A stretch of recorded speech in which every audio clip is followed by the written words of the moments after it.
Donc, bonjour à tous, je sais pas si la caméra filme bien, mais petite vidéo de news, en fait, ce qui se passe sur la VAP, c'est assez calme. Le coronavirus nous a sauvés. Ah bah oui, puisque tout le monde est tellement paniqué par une épidémie de grippe un peu carabinée que on nous laisse tranquille. Donc, première news assez rapide, je serai assez rapide, c'est les youtubeurs américains se font toujours décapiter. Et donc ça, c'est Jared Davenport, qui est un reviewer américain, qui a à peu près 5000 abonnés, et il avait plus de 300 vidéos. Et regardez, il y en a que 3. Ils ont toutes été supprimés. Je sais pas si les parce qu'il a eu 30 vidéos d'un coup qui ont été supprimées par YouTube par rapport au contenu dangereux. En fait, c'est tellement vague que on n'a aucune raison possible. Ou soit il les a retirés lui-même. Mais il est parti, je pense, sur VTube, qui est une espèce d'équivalent à YouTube, mais en moins bien évidemment. Donc voilà, c'est pas parce que ça vous semble calme que YouTube vous laissera tranquille. Hein. Il y a beaucoup de YouTubeurs anglophones qui se font décapiter. Vipin Vivi qui a été suspendu pendant une semaine, ou même 2 semaines, etc. Donc voilà, petite news, ça, même les petites chaînes vont se faire avoir, quoi. Et même un vlog comme le mien, c'est-à-dire où je fais pas de produits ou quoi que ce soit, ça peut se faire avoir. Hein. Ensuite, alors c'est vraiment rigolo en fait, c'est un média chinois qui s'appelle Global Time, hein, qui a osé, si, ils ont osé associer le coronavirus à la vape. Quand tu dis tellement de conneries sur la vape, via le CDC, via la FDA et via l'OMS, c'est normal que, oui, c'est la vape qui a provoqué le coronavirus. Donc, il y a un mec dedans, comment il s'appelle déjà? Ouais, Yang Zhangqiu, qui est de l'université de Wuhan. Wuhan, c'est la région où justement le virus est originaire, donc il est résident de là-bas. Et il est directeur du département de biologie de pathogènes. Désolé pour le bruit en arrière-fond, c'est ce qui se passe quand on habite à côté d'une autoroute. Donc il le dit, il doit y avoir une possibilité que le coronavirus est lié à la vape. Mais il y a aussi une possibilité. Il, il, il y a aussi une possibilité que les admissions pourraient baisser à cause du déploiement de la 5G, de l'allergie aux chaussettes ou d'un mauvais chi. Vous savez, cette espèce de pseudo-science où il y a le chi, les chakras. Voilà, il ose dire ça. Et le mec, il se considère comme un scientifique. Déploiement. Qu'est-ce que la 5G vient foutre là-dedans?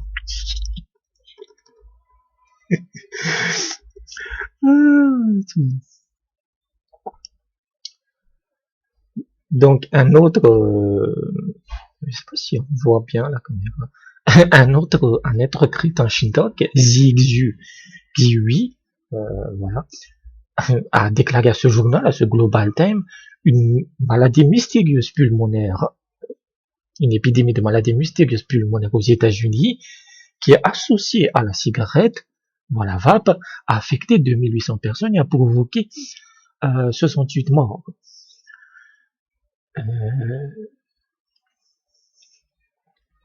Et l'épidémie a commencé en 2019, voilà, il fait le résumé, et en gros, il dit ça pourrait être associé à la vape, au coronavirus. C'est-à-dire que ce que ces crétins veulent dire, c'est que il y a des cas de coronavirus qui sont apparus aux États-Unis, et peut-être que ces cas sont antérieurs à l'épidémie chinoise. Voilà, il essaie de noyer le poisson en fait. Voilà, bon, ça doit être l'allergie aux chaussettes, hein, c'est évident. Et en fait, je peux comprendre ces mecs-là puisque la Chine s'est pris une telle critique dans la gueule qu'ils essaient de rejeter la faute sur les autres. Mais les mecs essayaient d'être un peu plus intelligents, quoi. Allergie aux chaussettes, déploiement de la 5G, un mauvais chip, putain. Euh, mais au-delà de ça, pourquoi ces gens osent dire de telles conneries? À cause du CDC, qui a raconté, qui a caché des informations cruciales. Mais c'est tellement rigolo, quoi. Bon, on dit que la science en Chine est très avancée, mais bon, quand je vois ce genre de choses, alors que j'adore ce pays, hein, la Chine est le futur de l'humanité. C'est pas les Occidentaux. Donc, par rapport à ça, donc, toi tu dégages. Par rapport à ça, donc justement, le CDC a fermé tranquillement en catimini l'histoire d'Evali, hein, l'épidémie de la vague. Il a déclaré, il a annoncé qu'il cessera de rapporter de nouveaux cas parce qu'il est occupé par le coronavirus. Et donc oui, ça se termine comme ça accouche d'un trou de souris en fait. Voilà, c'est au 25 février, il ne donnera plus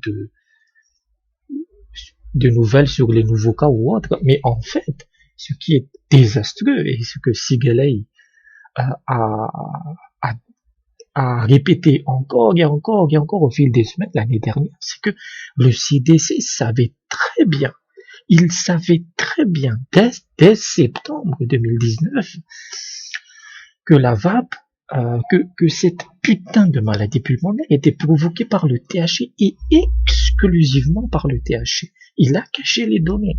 C'est un criminel. Et c'est la même chose pour la FDA et l'OMS.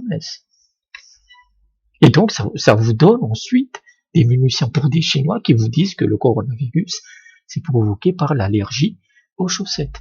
Quand vous n'êtes pas clair et quand vous faites de la propagande, c'est-à-dire que vous êtes des professionnels de la profession, vous n'êtes pas des scientifiques. Vous êtes là pour protéger votre carrière et pour protéger vos subventions. Voilà ce que vous faites en fait. Bien fait pour vous. Mais le mal est fait. Le mal est fait. Ils vont continuer. C'est lié à la vape, c'est lié à la vape. C'est vraiment des fils de pute en fait. Ils ont réussi ce qu'ils voulaient et maintenant, paf, on jette à la poubelle quoi. Donc voilà, c'est désastreux. Et je l'ai dit dans la dernière vidéo, l'industrie de la vape, l'industrie chinoise de la vape est dans la merde. Ils ont licencié 10 000 personnes, non, 50 000 personnes, 10% de la main-d'œuvre de toute l'industrie de la vape. Moi, cette semaine, j'ai essayé, parce que moi, je suis un gratteur, j'ai essayé de gratter des produits, et il y a une entreprise que je citerai pas, mais qui est assez populaire. Dans les pods, il m'a dit, mais non, on risque de fermer, voilà, et c'est une grosse entreprise, quoi. Parce que il y a plus de ventes, et le truc avec les États-Unis nous a fait beaucoup de mal, en fait. Nos ventes se sont cassées la gueule.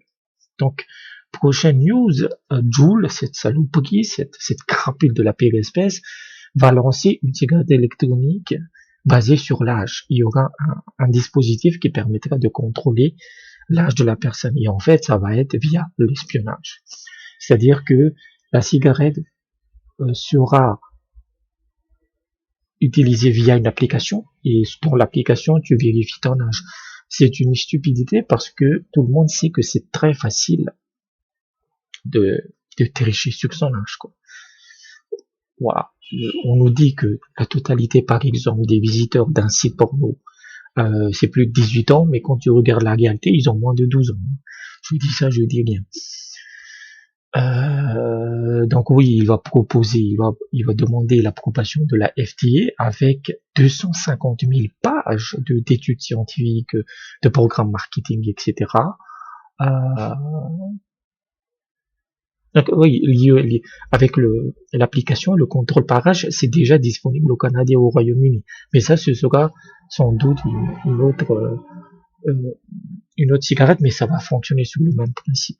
Parce que je vois pas comment tu peux vérifier l'âge uniquement avec une cigarette électronique. Il faut qu'elle soit connectée à quelque chose. Donc ça va être Altria Big Tobacco qui va aider dans cette technologie.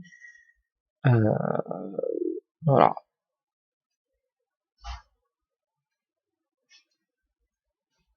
Donc Joule continue de s'imposer et puis voilà. Un prédateur restera un prédateur. Toujours chez Big Tobacco, Philippe Morris se porte très bien. Ah si si, il est tranquille puisque le marché de l'IQOS a littéralement explosé avec une augmentation de 44% dans les livraisons de l'IQOS, qui est le dispositif de tabac chauffé. Donc je ne sais pas, je pense que il y a une erreur dans leurs chiffres parce que là c'est 59 milliards d'unités. Ou c'est BN, ça doit être billion. Je sais pas. Où c'est la valeur. Donc c'est 40% par rapport à au dernier trimestre de l'année dernière. C'est monstrueux, putain. Et pendant ce temps, la vape, elle a dégringolé de 70%.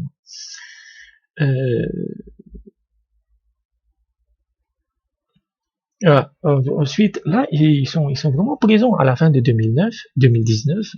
Il semblerait qu'il y aurait 13,6 millions d'utilisateurs de l'IQOS dans le monde, dont 9,7 millions, donc quasiment 10 millions, sont des anciens fumeurs qui sont passés au tabac chauffé, donc ils ont arrêté de fumer. Moi, je n'ai rien contre, hein.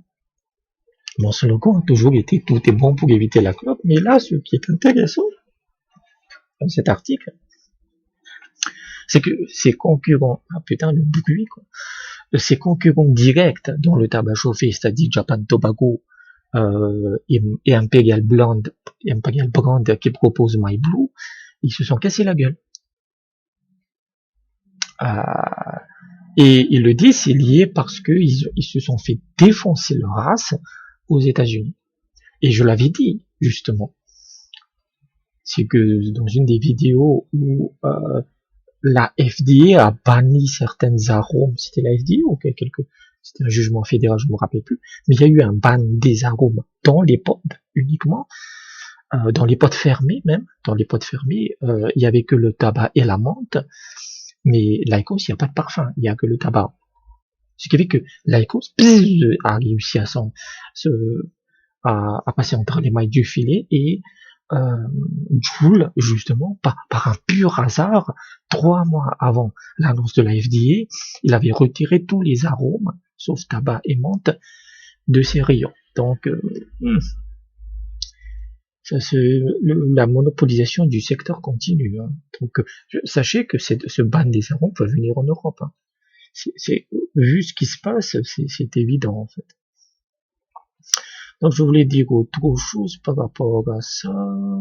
Une grande partie du marché de l'IQOS, ça vient du Japon, parce que là-bas, ils ont vraiment de bonnes études indépendantes qui montrent, encore une fois, l'IQOS, il marche. Je dis pour arrêter de fumer, puisque c'est du tabac. C'est comme un cigare électronique. Donc tu as du tabac directement dans la tronche, et on peut dire ce qu'on veut. C'est 70. Les études montrent que c'est 70 à 80% moins dangereux que la clope. Tandis que la vape, elle est à 95% moins dangereuse.